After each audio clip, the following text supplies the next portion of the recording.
ఆంధ్రప్రదేశ్ మంత్రి నారా లోకేష్ ఈ రోజు ఢిల్లీకి వెళ్లబోతున్నారు. సాయంత్రం ప్రధాని మోదీతో సమావేశం కానున్నారు. ఇటీవల రాజధాని అమరావతి శంకుస్థాపన కార్యక్రమానికి వచ్చినప్పుడు కూడా లోకేష్ ను ప్రత్యేకంగా ప్రధాని మోదీ ఢిల్లీకి రావాల్సిందిగా ఆహ్వానించారు. దీంతో లోకేష్ ముందుగా ప్రధాని అపాయింట్మెంట్ తీసుకుని ఢిల్లీకి బయలుదేరి వెళ్తున్నారు. అయితే రాష్ట్ర అభివృద్ధిపై కూడా వీరి మధ్య చర్చకు వచ్చే అవకాశం ఉంది. రైట్, ఐటీ మినిస్టర్ అదేవిధంగా ఎడ్యుకేషన్ మినిస్టర్ అయినటువంటి లోకేష్ ఢిల్లీ టూర్ కి సంబంధించినటువంటి మరిన్ని డీటెయిల్స్ మా ప్రతినిధి రామకృష్ణ ద్వారా తెలుసుకుందాం. రామకృష్ణ, ఆంధ్రప్రదేశ్ మంత్రి లోకేష్ ఈ రోజు ప్రధానమంత్రి నరేంద్ర మోడీతో కలవబోతున్నారు. మరి నరేంద్ర మోడీ ప్రత్యేక పిలుపు మేరకు ఆయన ఢిల్లీ వస్తున్నట్లు సమాచారం ఉంటుంది.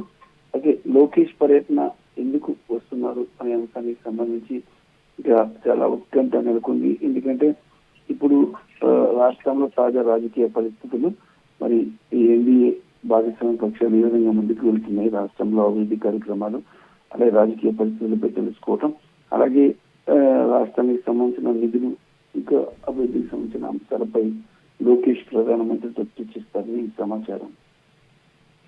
రైట్.